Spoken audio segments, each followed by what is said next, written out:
Money FM 89.3, the best of the afternoon update. Viewpoint. Good afternoon. Now, here in Singapore, at least $32.6 million has been lost to investment scams since January, with 470 cases reported. That's 470 cases. These often emerge through online advertisements on cryptocurrency-related issues, including investment opportunities and blockchain-related job postings. The Police and Cybersecurity Agency of Singapore say people have been losing money from such ruses recently, as scammers are looking to break into your digital wallet and siphon funds from it.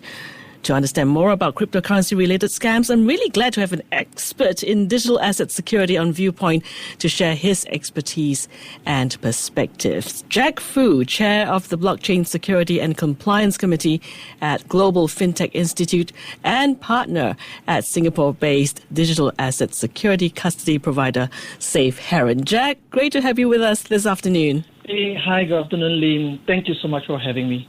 Now, Jag, the police recently shared that more than $1.3 million was seized and 46 people arrested following an operation in January. Now, this operation targeted two types of scams that resulted in higher losses, investments, as well as impersonation of government officials. Jag, why is there such a rise in scams like these? Oh, yeah. So essentially, if you have followed the prices with related crypto assets, you can see that the prices are surging. And along that, we can see that the scams has followed the same path as well because of the rising crypto value. In particular, with Bitcoin just surpassing 100,000, we can see that more people are coming in to invest. And among these people that comes in, we for sure can see people that are less familiar with security risk, and that makes that easy targets. And the other thing is that the nature of blockchain transactions are that it's immutable, meaning that the transactions are irreversible. So unlike credit cards, crypto transactions cannot be reversed, and therefore it's also a preferred method for the scammers. Oh dear. And how are these scams typically carried out?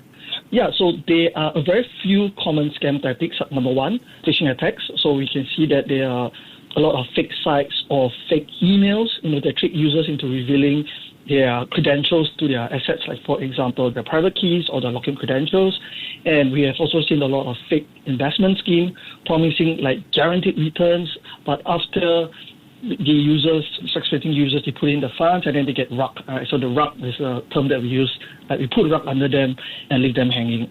And also finally, we have also seen a lot of impersonation scams where fraudster, they pose as trusted companies or exchanges and even impersonating government agencies. Wow. And they would typically request users to verify their accounts, and then they trick them to review their credentials, and that's how many of these tactics will then lead to asset losses.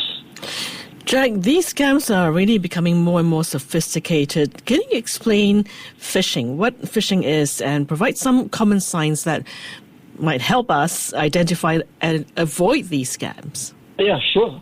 So phishing, essentially, it's a deceptive tactic where scammers, they pretend to be trusted entities. So I mentioned a few examples, like they pretend to be from a crypto exchange, like I'm from Binance or I'm from Coinbase, and then I'll try to ask questions and say, they've been compromised, and they say that, okay, you verify with us, review some of your details so that I can confirm your identity, and then that's how it leads to a path where they will try to get hold of your your password or your credentials.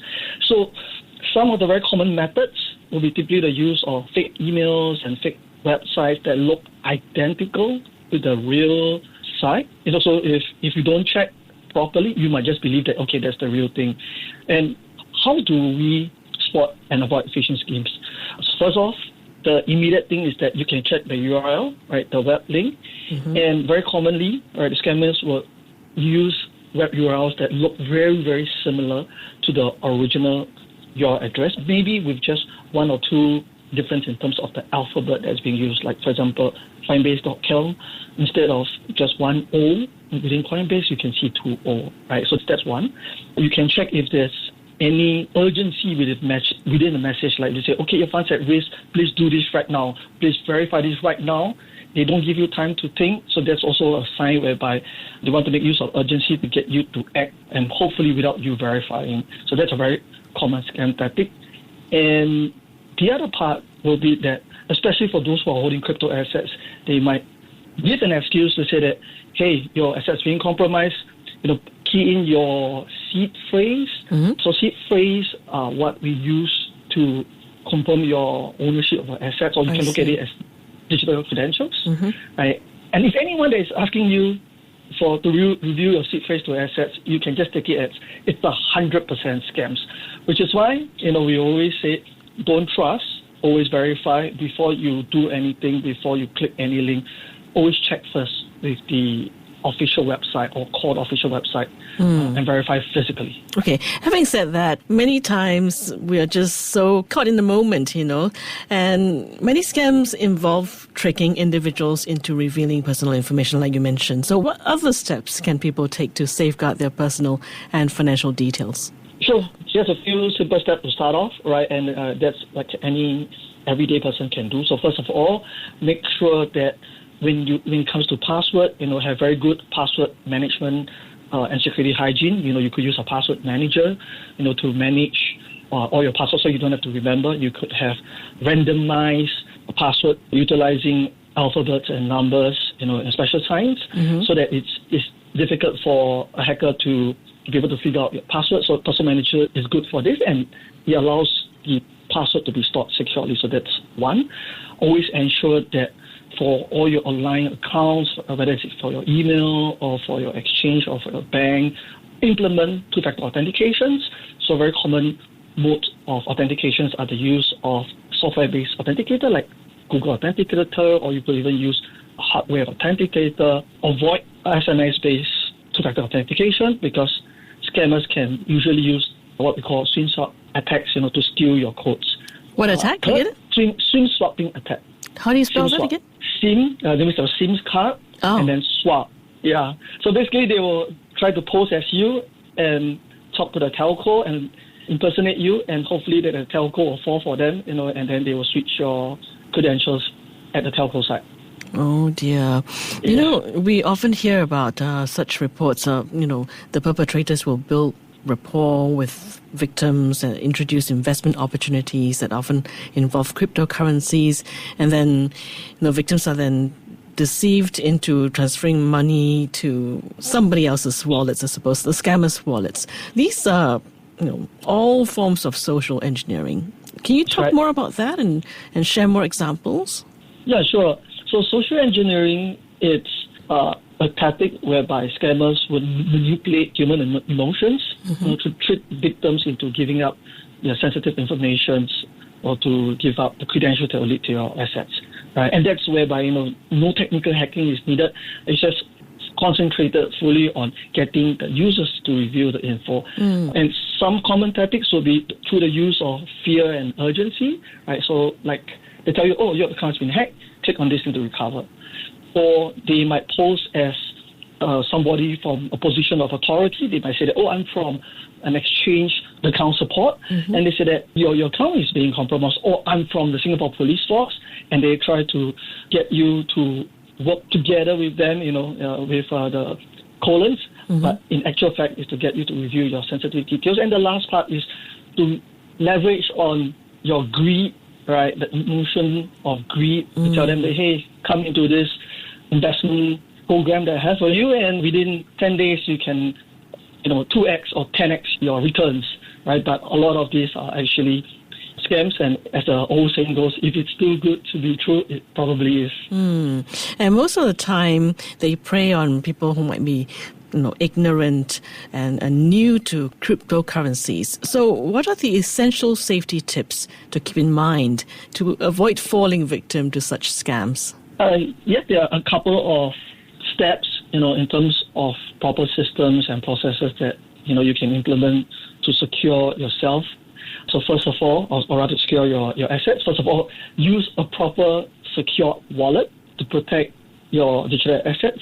So for many of the retail users, you can start off by using a hardware wallet or a cold wallet.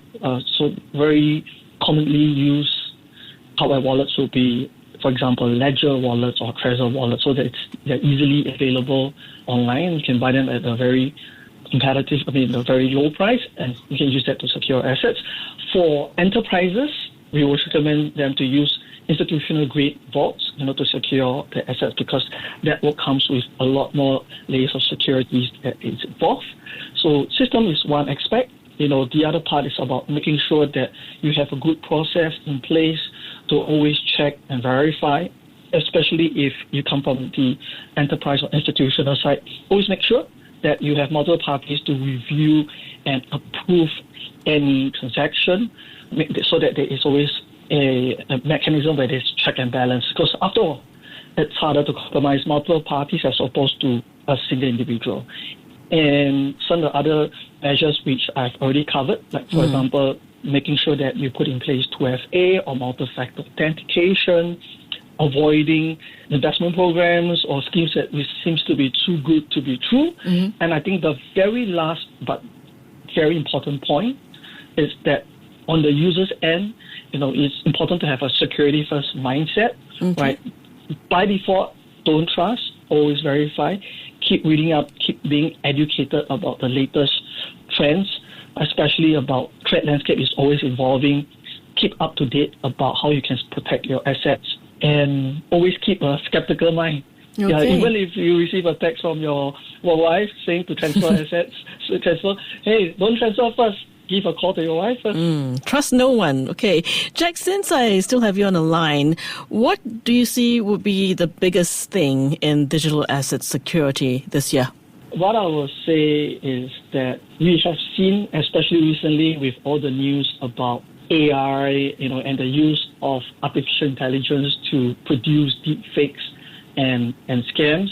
Now, increasingly, it's a lot harder now to tell and differentiate between what's real and what's fake, right? So that makes the task of securing own assets a lot more challenging.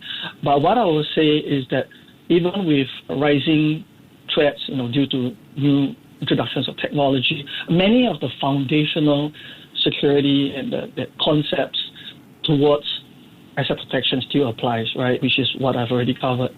Make sure, you keep yourself educated, have good systems in place, have good process in place, and users themselves must have a good mindset. And I think that would put the users in good state to ensure that they can stay in the crypto and blockchain ecosystems, benefit from the innovations, and keep themselves safe or at it. All right. Thank you so much, Jack, for your expertise and perspectives.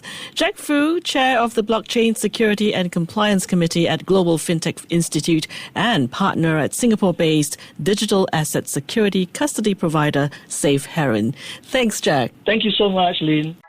To listen to more great interviews, download our podcasts at audio.sg or download the audio app. That's AWEDIO, audio at the App Store and Google Play.